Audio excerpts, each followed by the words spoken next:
Pertandingan Timnas Indonesia U23 versus Malaysia U23 di babak penyisihan grup B Piala AFF U23 tahun 2023. Duel ini berlangsung di Rayong Province Stadium, Thailand, pada Jumat tanggal 18 Agustus tahun 2023. Duel ini terbilang krusial bila skuad Garuda Muda ingin melaju jauh di turnamen ini. Pasalnya, grup B tempat Indonesia dan Malaysia berada hanya berisi 3 tim. Karena itulah, satu kekalahan akan berdampak besar bagi peluang Timnas Indonesia U23 untuk melaju ke babak berikutnya. Satu tim lain yang ada di grup B adalah Timor Leste.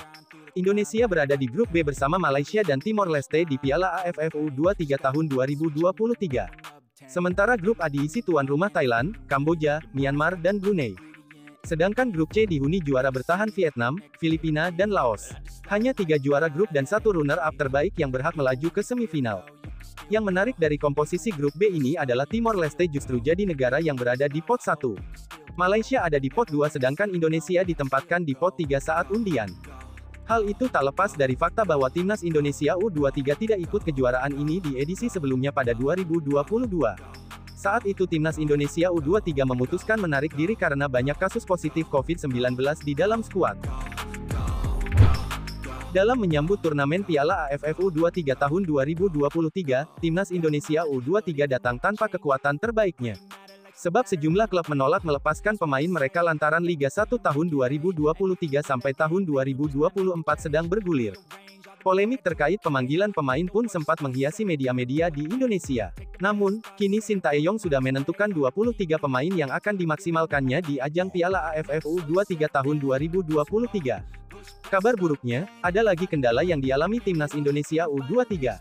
Komang Teguh dan Titan Agung yang terkena sanksi di final SEA Games 2023 Kamboja karena terlibat di keributan antara Timnas Indonesia U22 vs Thailand mendapatkan peringatan dari pihak Federasi Sepak Bola Asia AFC.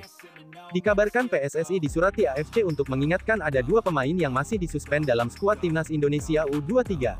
Tentunya hal itu menjadi berbahaya karena jika Titan dan Teguh dimainkan, ada potensi Timnas Indonesia U23 didiskualifikasi.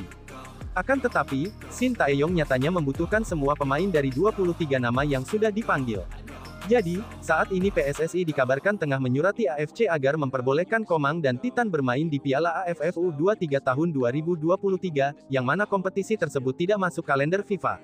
Lantas, dengan berbagai kendala itu, sanggupkah Timnas Indonesia U23 meraih kemenangan di laga perdana grup B Piala AFF U23 tahun 2023? Sebenarnya, Malaysia juga datang tidak dengan skuad yang komplit.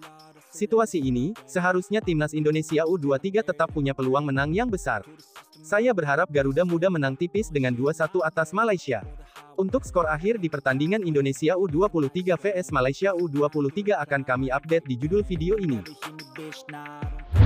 Piala AFF U23 ini merupakan ajang penting bagi persiapan Timnas Indonesia U23 untuk menghadapi agenda yang lebih besar.